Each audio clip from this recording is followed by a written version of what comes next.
afternoon and welcome to the South Florida Chamber Ensemble's Program 3, Black Lives Matter. Before we get started today, if you were here with us last time, I talked a little bit about why Black Lives Matter to us, you know, 3 very white women.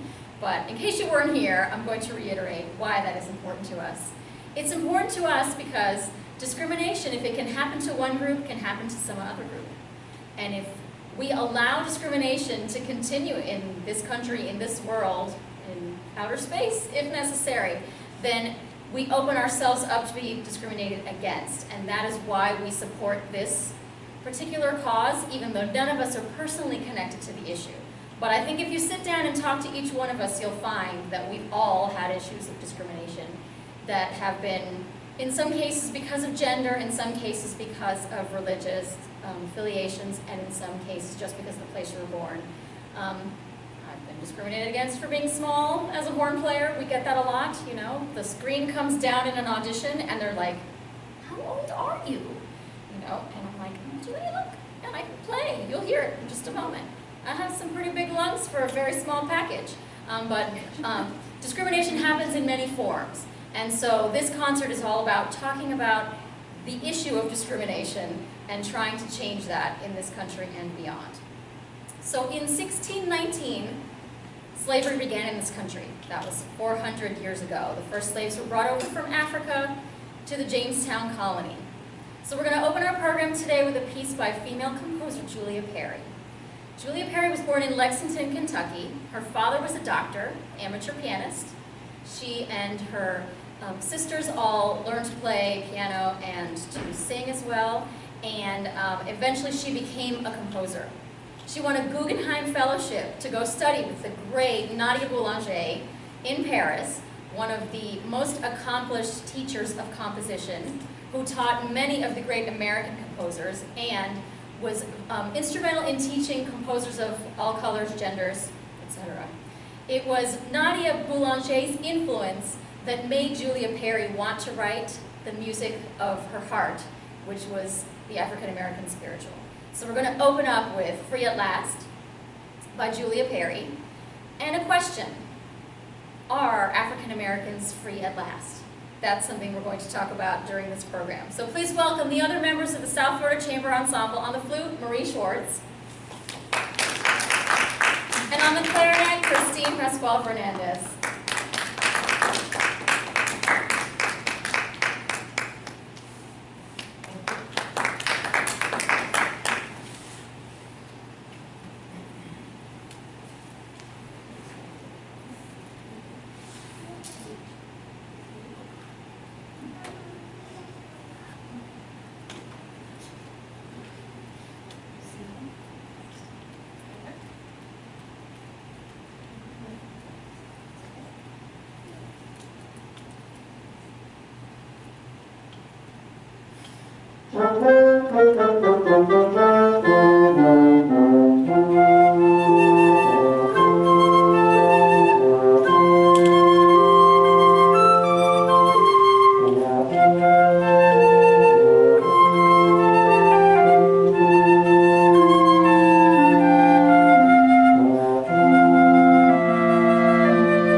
And he asked me, after that, as I picked him up from school, he said, does that still happen? Do black people have to sit at the back of the bus? I mean, he's never been on a public bus, except for a school bus, but they have assigned seats. So he never thought nothing further of it. And I said, well, no, that's not the case anymore. And he's like, well, you know, has everything changed? And I said, yes, but not really.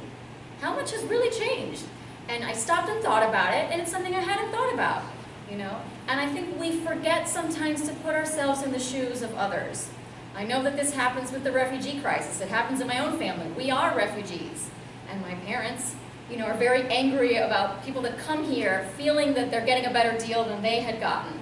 And I think that most of the problem with discrimination is not that we intend to discriminate against people. It's just that we don't think about what life might be like for someone else. And when you step inside someone else's shoes, sometimes you find that life is very different on that side. So if you'd like to see the program, it's available electronically on our website, sfcemusic.com, but we're going out of order. And this is something we like to do here at the South Florida Chamber Ensemble. Instead of taking a piece and playing it straight through, we kind of break it up into little pieces to try to make it more accessible to people who don't really understand the composer's intention. And in this case, today's concert is really about someone who experienced discrimination, going to another place, seeing it happen, and trying to make a difference there when he couldn't in his own country. So we're going to be going back and forth between Dvorak's Ninth Symphony and a work by his protege, Harry Burleigh. So let me tell you a little bit about both of those composers. So Dvorak was born in the mid-1800s in a very small town in what is now called the Czech Republic, called MAH00508.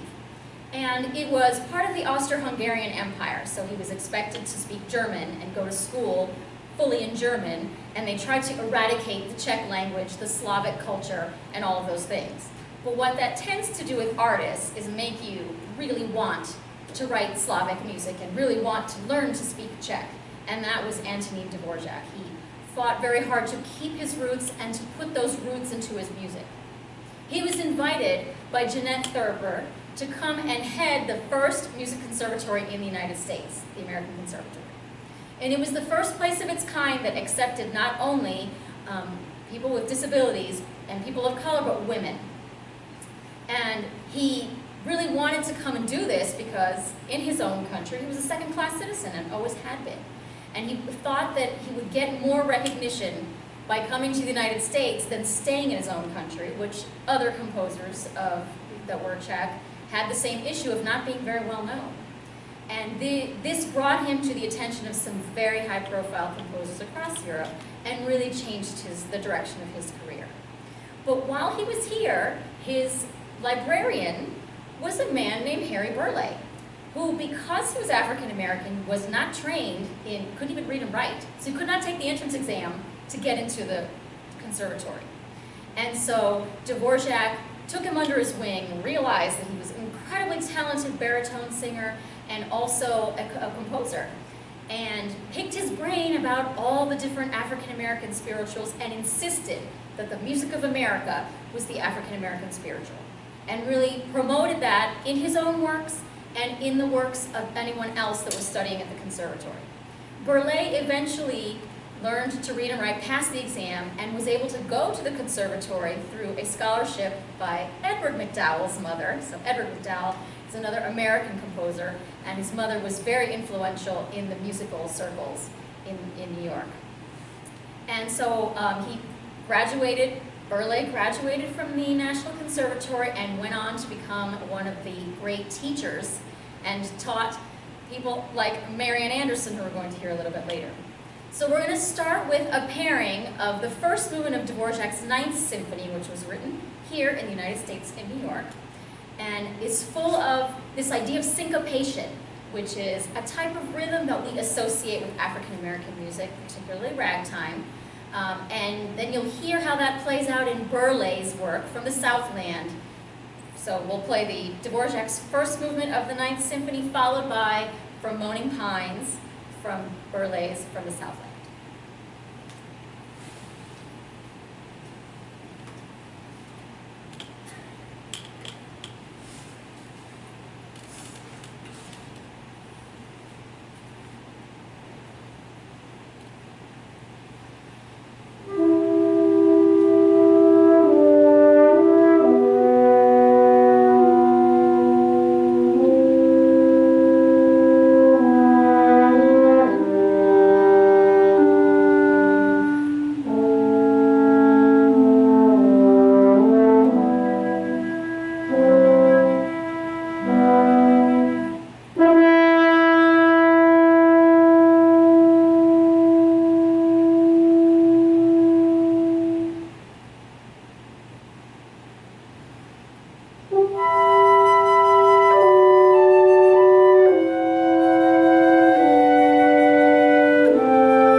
in some of the rhythmic figures here when we play Burleigh's first movement of From the Southland from Bonham Pines.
Not open your little wrapper, not cough, not squeak in your chair, you know.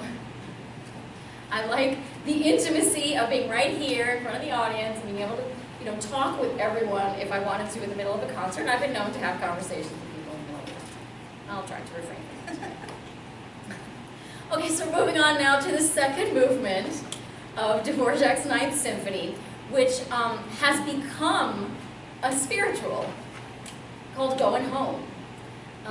So theoretically, he took the spirituals that he was hearing all around him and sort of channeled those ideas into the second movement.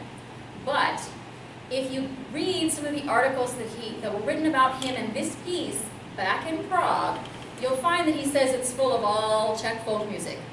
But obviously, the folk music of the United States is an amalgam of, you know, of African music, of music from the British Isles, of music from other countries in Europe.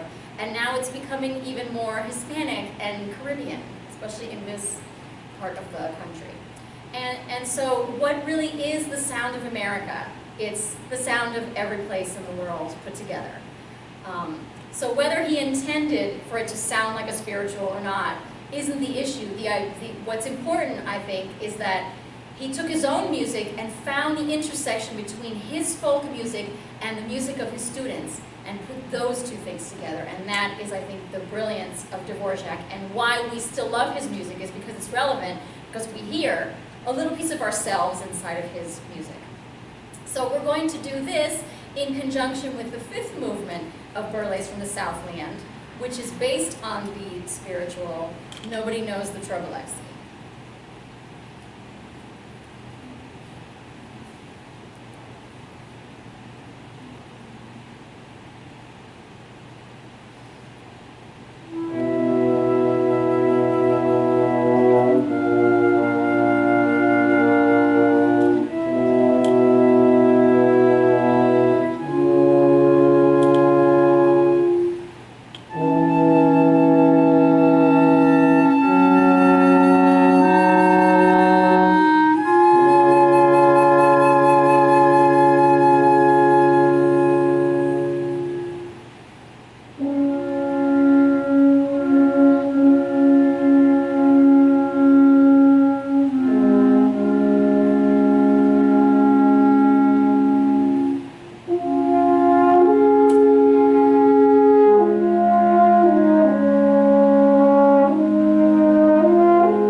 composer that most people don't play, and he hated recording. We have this in common. This is why there's no CD of the South Florida Chamber Ensemble, because I'm a perfectionist. And in live performance, there's nothing I can do. Once that note has come out wrong from my horn, I'm like, but I can't do anything about it. But in a recording studio, I'll have to go back and fix it.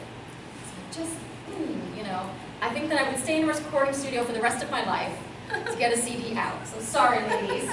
But we tried once. And I listened back and I was like, oh, no, that was not going to happen. And she said, no, it sounds great. And I'm like, no, but I know I could do a little better right on that little note right there. And I'm such a perfectionist that but there exists one recording of Harry Burleigh singing. So if you can find it, go listen, because it's amazing.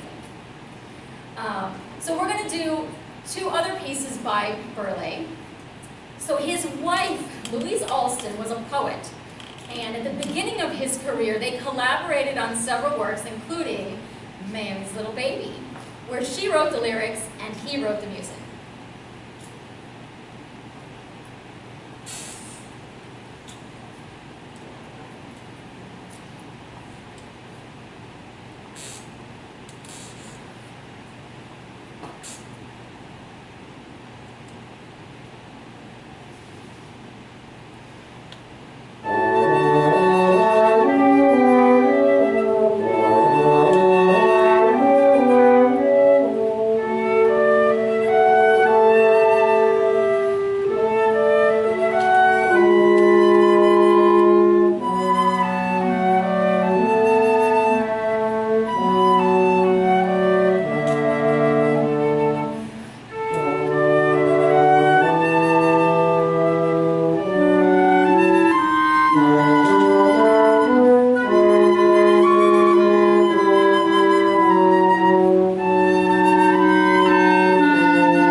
But mostly teaching singing, and one of his students was the great Marian Anderson.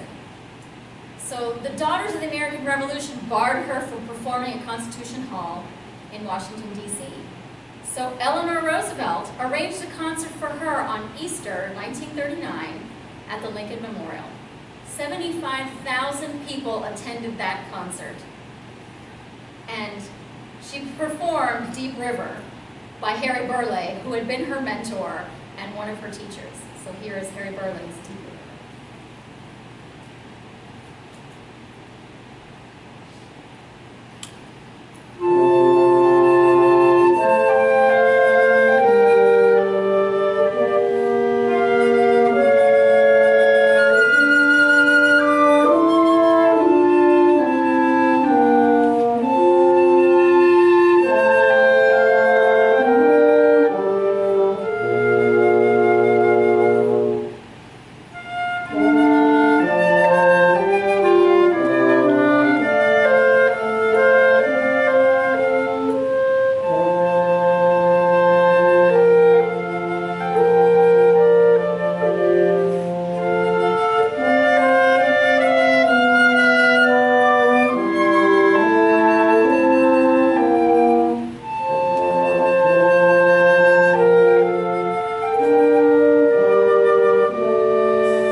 just an extraordinary talent that had to deal with a lot of discrimination in her lifetime.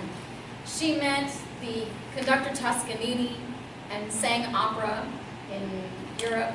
She was friends with Albert Einstein, stayed at his house when she couldn't get a place to stay, when a hotel would turn her away for her color. And just an extraordinary talent that had to fight for her voice to be heard. And isn't it a shame that even in the 1930s, people have to fight for their voice to be heard, and even in the 2019s, people have to fight for their voices to be heard. We're moving on to the third movement of Dvorak's Ninth Symphony, which we have paired with his final movement of burleighs from the Southland called a Haydn. This one's a little bit lighter, a little bit more frolicky, even though there's a frolic coming later that's not as frolicky as this one is.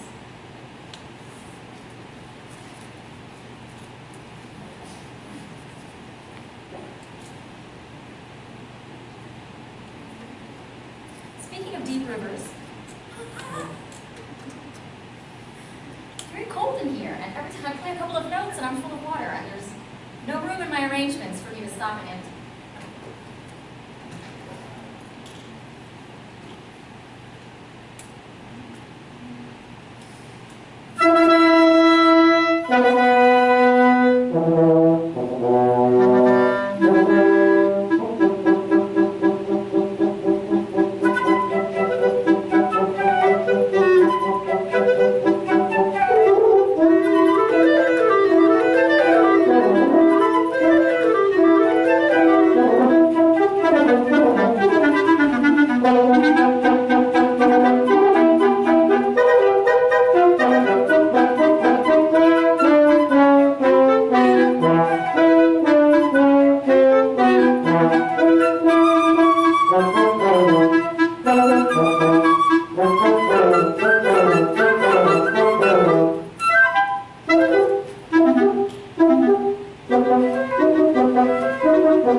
little bit and start with the burleigh, and then we'll finish out with Dvorak 9th, 4th Symphony.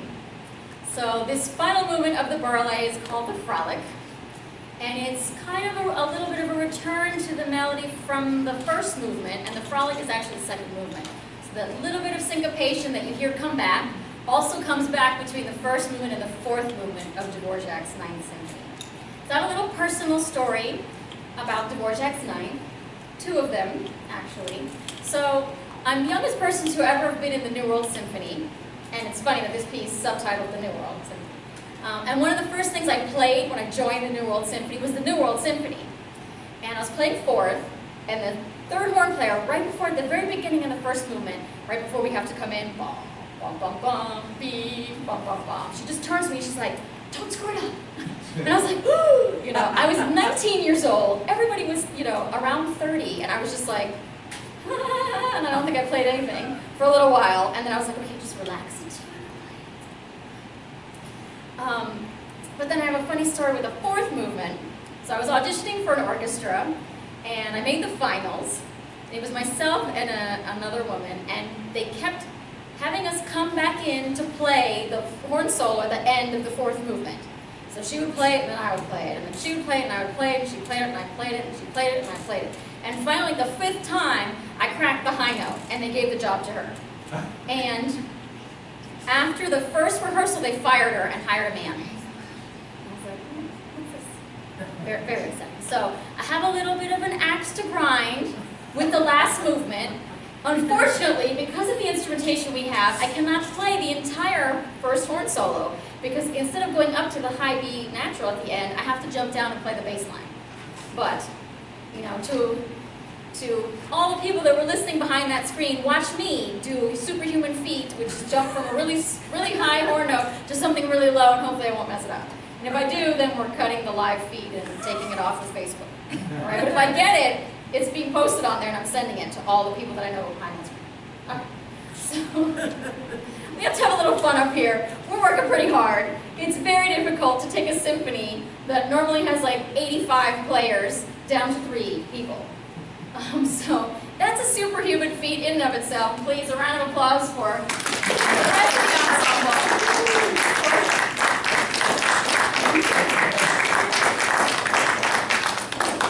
For being crazy enough to follow me in this ridiculousness, which is the South Florida Chamber Ensemble. But we strongly believe that the future of classical music lies in a much smaller setting, that it is a lot harder to have a, $1 million ensemble, where most of that $1 million is going to the executive director and the artistic director and the director of I don't know what else, and very little is going to the musicians. So this is an ensemble of all musicians, all the administrators are us, all musicians. So all of the money that we make goes to us, and we believe that that's what's going to keep classical music alive. So for our final pairing, we have the second movement of Harry Burleigh's From the Southland, the Frolic, followed by the fourth movement of Dvorak's 9th Symphony.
was practicing this at home, and my 8-year-old son again comes up to me and he's like, "That's the music to Jaws." And I was like, "No, it's not. It's Dvorak's Ninth Symphony." So John Williams, the great American film composer, has stolen not just one piece from Dvorak, but several, and from a lot of other great composers. And that's what makes it great, is that he took music that he's legally able to take and morphs it into something that becomes a piece of music that everybody knows. You should recognize the opening of this a little bit, and hopefully you're not thinking about a giant shark coming to attack. That's not what will happen later on in the piece.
Thank you all so much for coming. Our fourth program is coming up on March 16th.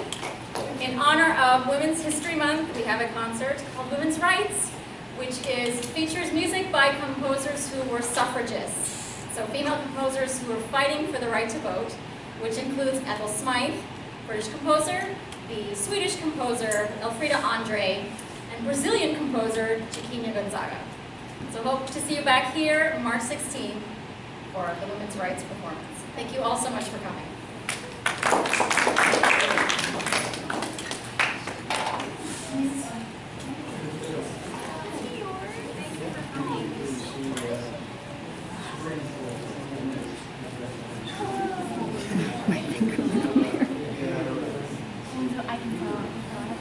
Oh my goodness, that was real. Yes. Okay. Will you stop? It's fine. It's a delayed reaction because it did it to me earlier. Oh, is that Dorothy? That's my mom. Yeah. We did superhuman things. Superhuman things. Oh my god. That was like my pinky just stopped working. I'm sorry. No. I should have taken medicine earlier. I didn't miss any of the rehearsals.